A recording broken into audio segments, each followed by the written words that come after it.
Hello Year 12 and 13. This is a video on structure and form and context and a few other bits and pieces to do with Philip Larkin to help with your coursework, your NEA. Let's dive straight into it. There are pictures of him just so we've got a nice sort of front page to look at, if nothing else. Now, most of the things that we're going to look at here are all in the coursework booklet I provided to you, and you can see there that I've left on the screen some words that we're going to briefly talk through. I'm going to read this. Despite his wide popularity, he shied away from publicity, didn't consent to interviews, and cultivated his image as a right-wing curmudgeon and grew depressed at his fame. This is all interesting because it perhaps encapsulates why there are relatively few poems of his. Many poets write and write and write. He didn't really write all that often. There are only 4 collections of poetry, spanning something like 100 poems. He was not prolific by any stretch of the imagination. An interesting line here for you to pay attention to. I've gone a bit high there, but he avoided the literary, the metropolitan, the group label, and embraced the non-literary, the provincial, and the purely personal. Now, Alan R. Jones has said that, and that doesn't mean that you have to agree with it. And that's something that I just want you to be aware of. Does he avoid the literary? I'm not sure about that. Does he avoid the metropolitan? Well, it depends what we mean by metropolitan. Does he avoid the urban? He seems to more often than not. He does appear to focus on the pastoral, but we need to be careful how we define these words. Does he avoid the group label? Depends which group. He appears quite happy to group others. It's possible to argue. Does he embrace the non-literary? Well, Larkin does like to swear. There is profanity and vulgarity in his work, which is arguably non-literary. But there is also a very strong literary style that I'm going to talk you through. Does he focus on the provincial? Well, poems like the Whitsun Weddings, which focus on train journeys, as does Sunny Prestatin. Afternoons, which is about parents standing waiting for their kids as they play, is about the death of youth, really, is arguably provincial, but it's also universal. And because it's universal, can it ever be purely personal? I'm not sure. I don't know that a poet who can only write about themselves could be so well loved. And while Larkin is arguably miserabilist, he's not the cheeriest of poets. Many do like him. It's not everyone's cup of tea, of course, but many do like him. And can it be purely personal if other people get something from it? So that's the first thing to take from this video. Just because other people say it in a book or on an essay doesn't mean that you necessarily have to agree. Doesn't mean I want you to argue for the sake of arguing, but be prepared to provide your own opinion and then back it up. Now, as we move on, I'm not going to read every part of this. This paragraph here is specifically about structure and form. In a Paris Review interview, Larkin dismissed the notion that he studied the techniques of poets that he admired in order to perfect his craft. Most critics feel, however, that the poems of both W.B. Yeats and Thomas Hardy exerted an influence on Larkin as he sought his own voice. Hardy's work provided the main impetus to Larkin's mature poetry, according to critics. Larkin credited his reading of Thomas Hardy's verse for inspiring him to write with greater austerity and to link experiences and emotions with detailed settings. Now, the poems that I'm focusing on for our videos, I think, fit within that category quite well. Austerity, meaning there's a kind of sparseness, a strong sense of structure and form.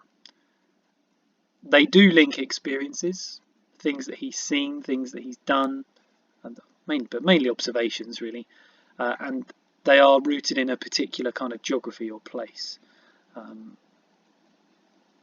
whether that place is moving or otherwise. But it might be a churchyard, it might be a particular tomb, such as an Arundel tomb. But I think I feel happier in agreeing with this personally. King, if I carry on, here we are. King contends that a close reading of Hardy taught Larkin that a modern poet could write about the life around him in the language of the society around him. He encouraged Larkin to use his poetry to examine the reality of his own life. Martin also claims that Larkin learned from Hardy that his own life, with its often casual discoveries, could become poems, and that he could legitimately share such experience with his readers. From this lesson came belief that a poem is better based on something from unsorted experience than on another poem or art. And I think one of the reasons that I appreciate Larkin's work is because of that. He doesn't write about other people's poems. He doesn't write about the grand. He writes about the ordinary, the everyday. But his use of structure and form roots it in this kind of grand tradition of poetry. He is both of the tradition in the way that he writes and not of the tradition in his subject matter, because his subject matter is rooted in the time in which he is writing. So to put this into some perspective, I'm going to show you one of my favourite poems of Thomas Hardy's. So you can see on the right hand side there is Thomas Hardy. He wrote famous novels such as Tess of the D'Urbervilles, Jude the Obscure, Far from the Madding Crowd. Take a look, see what you think. I personally prefer the poetry to the novels, but that's just just an opinion. This is Drummer Hodge. They throw in Drummer Hodge to rest, uncoffined, justice found. His landmark is a coppier crest that breaks the veldt around, and foreign constellations west, each night above his mound. Young Hodge, the drummer, never knew, fresh from his Wessex home, the meaning of the broad Carew, the bush, the dusty loam, and why uprose to nightly view strange stars amid the gloam. Yet portion of that unknown plain will Hodge for ever be. His homely northern breast and brain grow up a southern tree, and strange-eyed constellations rain his stars eternally. Now, at this stage we have read a reasonable amount of Larkin's work, and you'll see that there's a kind of similarity that I'm trying to make more of. This poem, briefly, is about a drummer, so a boy soldier, sent off to the Boer War, Boer, the Boer War, which is I think would have been in South Africa in the mid 19th century, and he dies. The boy dies in a foreign land, and the reference here is basically how the boy is fortunate because he has a name, Hodge, but he's chucked in a in a grave, and as a consequence, the poem really is about how the boy soldier is forever a part of the land in which he now finds himself, the Copia Crest, the Carew, this Afrikaans language, but he's also there's always going to be a part of his homeland, the UK, as well. Now, in terms of structure and form,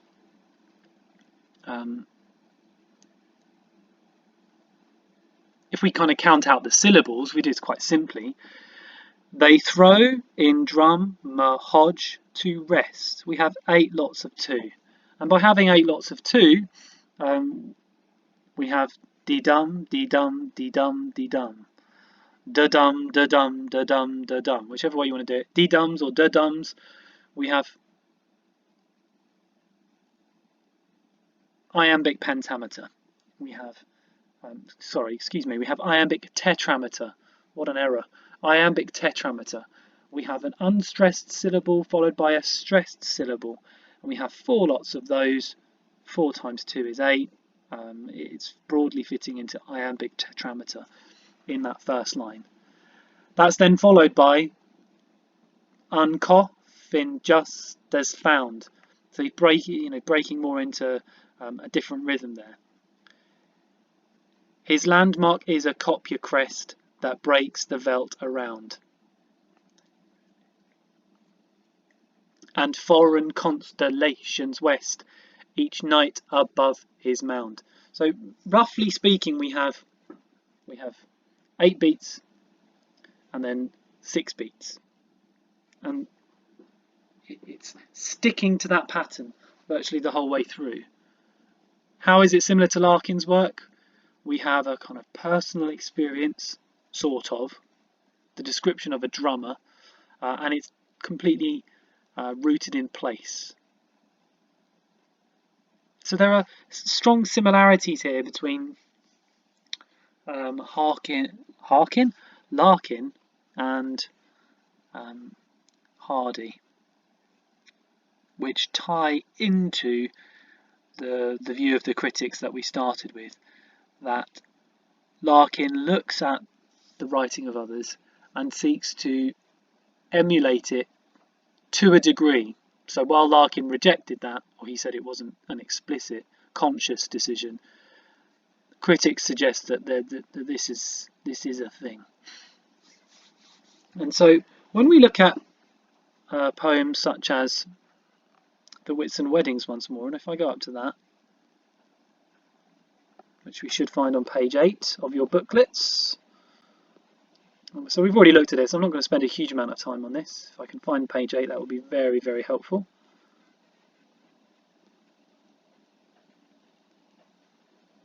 Next one, excuse me. Here we don't have 8 beats. We don't have iambic tetrameter. We have 10. We have 5 lots of one stressed syllable followed by one unstressed syllable. We have iambic pentameter, and that's why I made my little slip earlier, I think. That Whitsun I was late getting away. We have 5 lots of 2. Iambic pentameter. Not till about 1:20 on the sunlit Saturday did my 3/4 empty train pull out. All windows down, all cushions hot, all sense. And I might stop there because we're hopefully beginning to see that there is a kind of tight structure. There is a tight style being used throughout the work. And because of that tight structure, whether it's pentameter, tetrameter, it varies depending on the poem and depending on the subject matter. The point is that Larkin has that tight structure which places him in that great tradition.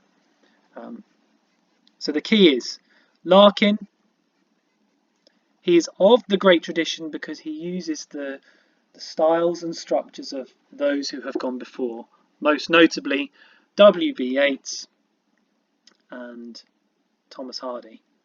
But of its time, for its time, Larkin's subject matter and the items about which he would write are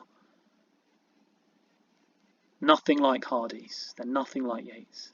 They are firmly his own, and they are firmly based on the things that he sees, his observations, his views.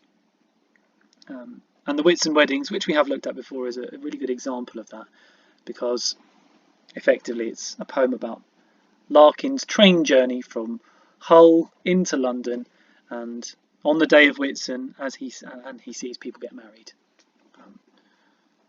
So nothing grand,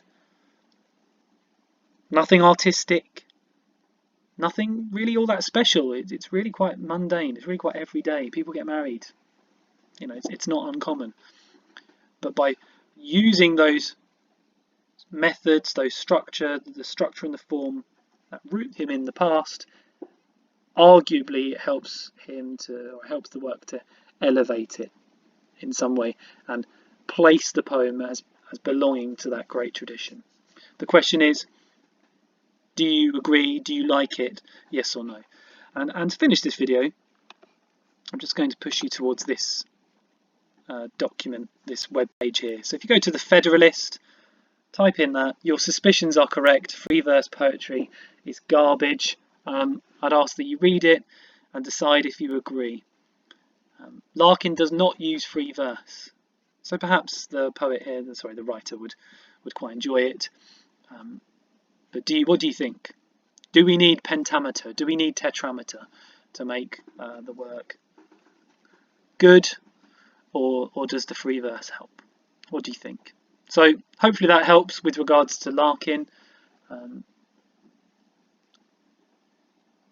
Recognise that his work is both of a tradition but also not part of it as well, and consider the reasons as to why that might be. And that's it. Thanks very much.